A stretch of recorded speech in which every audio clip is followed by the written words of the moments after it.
വിശുദ്ധ ക്ലാരയുടെ ജീവിതത്തിലെ അവസാന വാക്കുകളായിരുന്നു അത്.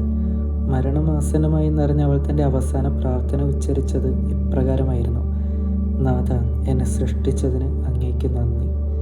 വിശ്വാസത്തിൻ്റെ പ്രകാശനമാണ് കൃതജ്ഞതയർപ്പണം. സുവിശേഷത്തിൽ ഈശോ 10 കുഷ്ഠരോഗികളെ സുഖപ്പെടുത്തുകയാണ്. പക്ഷേ അതിൽ ഈശോയെ സ്തുതിച്ചുകൊണ്ട് ഒരാൾ മാത്രമാണ് തിരികെ വന്നത്. ഞങ്ങളിൽ കനിയണമേ എന്ന 10 പേരുടെ പ്രാർത്ഥനയല്ല വിശ്വാസത്തിൻ്റെ അടയാളമായത്. ദൈവത്തെ സ്തുതിച്ചുകൊണ്ട് യേശുവിൻ്റെ കാൽക്കൽ വീണ ഒരുവൻ്റെ കൃതജ്ഞതയായിരുന്നു. ഈശോ അവനോട് മാത്രമാണ് പറഞ്ഞത്, നിന്റെ വിശ്വാസം നിന്നെ രക്ഷിച്ചിരിക്കുന്നുവെന്ന്. ഭക്തിയും വിശ്വാസവും തമ്മിലുള്ള അന്തരം വ്യക്തമാക്കി തരുന്നുണ്ട് ഈ സുവിശേഷ ഭാഗം. 10 പേരും ഭക്തിയുള്ളവരായിരുന്നു.